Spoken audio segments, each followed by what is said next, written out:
All right, football friends and family, it's that time again of the week. We are breaking down film of the latest Cleveland Browns football game. This is Coach E's Film Room, the place where you need to come and see the latest and greatest in the football plays, breaking down to help you understand, to help you love the game even more. So we got the Cleveland Browns just took a hard loss to the Detroit Lions over the weekend this past Sunday. So wanted to give you a couple plays so you can see what's going on, see what happened in those plays and why they ended up going that way. So this first one here, we got the Cleveland Browns on defense. We got the Detroit Lions on offense. As you can see, Myles Garrett right here, smack dab in the middle of the screen. He's the game changer. So he is who the quarterback is looking for. Jared Goff, quarterback for the Detroit Lions. He is looking for Myles Garrett to identify where he is so he can tell the offensive line and the extra protection they have, which is the fullback here and the tight end right here. They are extra protection because he's a game wrecker. So you always have to see where he is and pay attention to it. He's calling out where he wants them to slide to or where they want him to pick him up from. So let's see what happens. You can see he's pointing out the Mike linebacker. The ball is snapped. Myles Garrett comes through pretty much untouched, forces an incomplete pass, forces Jared Goff out of the pocket. That's the biggest thing he does every single game, game in and game out. So as you can see, you have Myles Garrett right here at the side of the screen. You have a receiver here. They want it to be tight bunch so they can roll the quarterback out right here,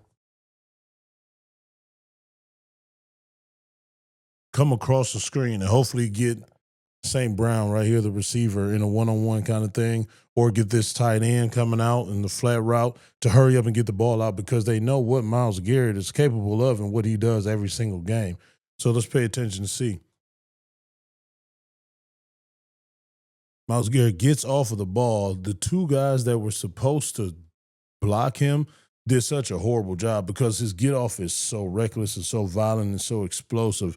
He gets back to Jared Goff and just discombobulates the play as if nothing was even there to stop him in the first place. So this is why he's such a valuable player. This is why he makes the money he does. This is why he wrecks the games the way he does because of his athleticism, his football IQ as well. He knows that the play wants to go there, just judge off of that lineup with that tight end being over him, with that fullback being in the backfield and that running back. He knows they're there to block him, to chip him so he can not get to Jared Goff. But he surpassed all of them and got to Jared Goff and made him throw that ball away to go ahead and kill that play. So that's a big thing that Myles Garrett does for the team there. All right, we got 14-17 left in the second quarter. We got the Browns 1st and 10 on their 35-yard line, trying to go into Detroit Lions territory to get a score. We have a great formation here. We have two receivers up at the top of the screen, one at the bottom down here, and we have a single back. We have a tight end at the top of the screen with the other two receivers. So before this game started, we talked about the keys of the game, and this was one key of the game where I said the Browns have to screen the Lions because the Lions are so good at screening teams themselves with their running back right here. So we had to hit them with their own medicine in order for us to get some kind of cohesion going on the offense. Our offense has been really, really horrible. So this is a perfect play to get our offense going and get one of our best players going, which is Quinshon Judkins, the running back here. So let's see what happens. Bond goes in motion across to see if they're a man or whatever. To see it's zone coverage. Quinshon sneaks out of the backfield into the middle of the mesh with the lineman and gets a good 20-yard gain there to try and get some momentum, like I said, with the offense going, because that's the only thing that we had.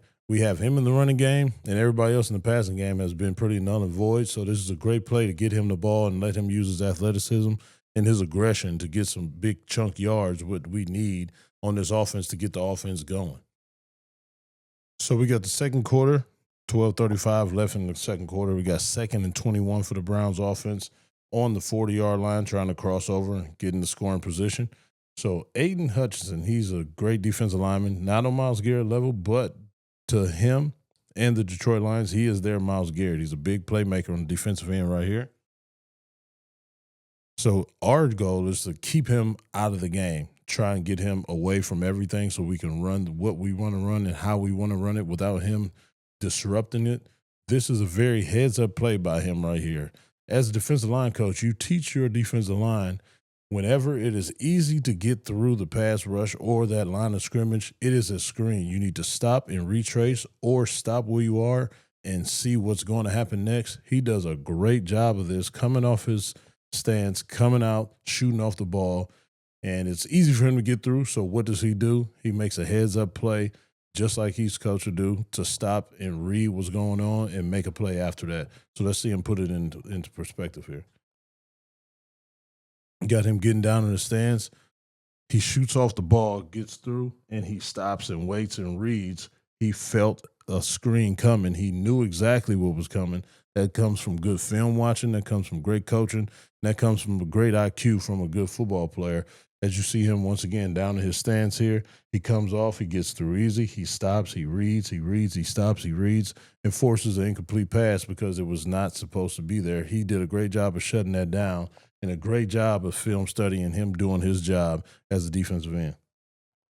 We got 10:37 left in the third quarter. It's 20-7 Detroit. They are coming out of the end zone on the 12-yard line looking for some great field position. So Denzel Ward, one of the, if not the best corner in the game. He's down here one-on-one with Amon-Ra St. Brown at the bottom of the screen. This is the St. Brown receiver, and that is Denzel Ward right there. He is playing him one-on-one. You have to play that guy one-on-one with one of the best corners because he's one of the best, or if not the best receiver in the game as well. So this was a great matchup all game between these two. But if you pay attention to what Denzel does, he's in man coverage, but he does what we call a bail technique. Bail meaning at the last minute before the ball is snapped, he's going to disappear and go backwards and give the quarterback the illusion as if he's not in man coverage anymore. So let's see what happens here. Motion comes. Denzel backs up, walks a little forward now. Now he's bailing. He's getting on top of Amon-Ra St. Brown. The defensive line provides great pressure, which makes him throw it earlier than he wants to. That was actually like a kind of bail cover 3 look what Denzel did. So he drops back, gets that interception, and turns the game around. That was a huge momentum play for the Browns defense to keep the scoring of the Detroit Lions down to a minimum because we all know our offense has trouble scoring. But that was an awesome play by Denzel, giving him that look. Look, we have Denzel bailing right there. Bail. And if we stop it right here, this is a cover 3 look. You have 3 deep defenders here. And you got everybody else underneath, taking care of the underneath here. But you have the defensive line. Look at all that pressure that they're getting on him. You got one guy here taking up 2 guys. You got one guy here right in the face of the quarterback, Jared Goff. And you got another guy coming right here up the middle. So he has to throw this ball way earlier than he wants to. So that's what leads to a bad throw because he couldn't follow through. And Denzel is down in his deep third and gets the interception and makes a great play. And you can see the disgust on the quarterback's face for making a play for the defense and not the offense. We got 13:56 left in the fourth quarter. The Browns are punting. The Lions just stopped them. At least we got the score down to 20-10. We are in punt formation. Browns are giving the ball back to the Lions on 4th down, 4th and 7 to be exact. This was the play that broke the camel's back. This lets all the air out of your sails as a team that's trying to climb uphill and come back and make it a game or try to win the game. You got to play complementary football. Complementary football meaning all 3 phases, offense, defense, special teams, all on the same accord, all making positive plays, all working together, trying to come together to make the goal easier to win a football game. And this is not how you do it. So let's see what's going on. Ball is snapped. Bojorquez, one of the best punter in the league, gets a great punt off, kicks it, receives it, makes people miss. It's the hole. Only guy left to beat is the punter, and that is a not good thing at all. Never a good thing. I don't know how many punters you've ever seen make a tackle like that. Just horrible situation for a kicker to be in, but also just horrible with the Browns in their rush lanes and in their coverage lanes. Nobody tried to make a play on the ball. Everybody was just deflated at that moment in time. So this was a horrible play for a comeback win.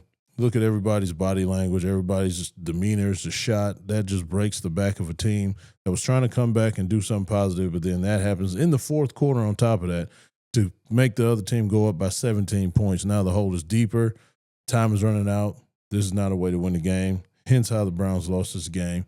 So hopefully we come back next week, go over to London, beat Minnesota, and get a victory, trying to get our second victory of the year, because this is not how you want to end the game. You will never want this to happen to end the game, and you never want the final verdict to be this. So maybe better luck next time, Brown. So hopefully you enjoyed what you watched on Coach E's Film Room. I appreciate you stopping through. I hope you listen, watch, and apply it to the next game for next week. And with that being said, I will see you next week.